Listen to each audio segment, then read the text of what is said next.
মেথডে এই ধরনের প্রশ্ন পড়ার সাথে সাথেই হওয়া সম্ভব। একটি কাজ 18 দিনে করতে পারে এ ও বি, বি ও সি একসাথে করতে পারে 24 দিনে, এ ও সি একসাথে করতে পারে 36 দিনে। তিনজন একসাথে কাজটি কত দিনে শেষ করবে? তাহলে প্রথমে আমি এ প্লাস বি এটা লিখে নিলাম। সবগুলো লিখে আমি তাদের এলসিএম অর্থাৎ লসাগু বার করব। যে লসাগুটা বার হবে সেটা হবে মোট কাজ। তাহলে 18, 24, 36 লসাগু কত?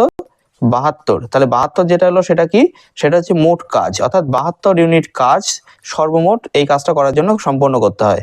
এবার এই 72কে 18 দিয়ে ভাগ করব, যেটা আসবে সেটা হচ্ছে কার্যক্ষমতা। তার মানে কি এ ও বি একদিনে 4 ইউনিট কাজ করতে পারে। এবার যদি 72কে 24 দিয়ে ভাগ করি তাহলে আসবে 3, মানে বি ও সি একদিনে 3 ইউনিট কাজ করতে পারে। একইভাবে সি ও এ একদিনে 2 ইউনিট কাজ করতে পারে। এইবার আমি এই পাশেও যোগ করে দেবো, এই পাশেও যোগ করে দেবো। কি আসবে? প্রতিটা দুবার করে আসছে, সেই জন্য 2 ইন্টু এ প্লাস বি প্লাস সি। এরা 4, 3, 2 অর্থাৎ 9 ইউনিট কাজ এটা করছে। তাহলে শুধুমাত্র এ প্লাস বি প্লাস সি অর্থাৎ দুবার করে আমি নেব না, শুধু একবার করে নেব। তাহলে এ প্লাস বি প্লাস সি একদিনে কতটা কাজ করতে পারবে? 9/2 ইউনিট কাজ। তাহলে মোট কাজ কত ছিল? 72 ইউনিট। একদিনে কতটা করছে? 9/2 ইউনিট।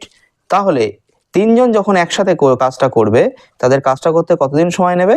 তাহলে মোট কাজকে আমি একদিনের কাজ দিয়ে ভাগ করে দেবো। তাহলে চলে আসবে উত্তর 72 গুণ 2/9। 9কে যদি আমি 72 দিয়ে কাটি তাহলে 8, 9, 72, তাহলে 8 দুগুণ 16। তাহলে এই 16 দিন হচ্ছে উত্তর। তাহলে এই প্রসেসের সাহায্যে এই টাইম অ্যান্ড ওয়ার্কের প্রশ্নগুলো কিন্তু আমরা খুব সহজে দ্রুত পরীক্ষা হলে করে নিতে পারি।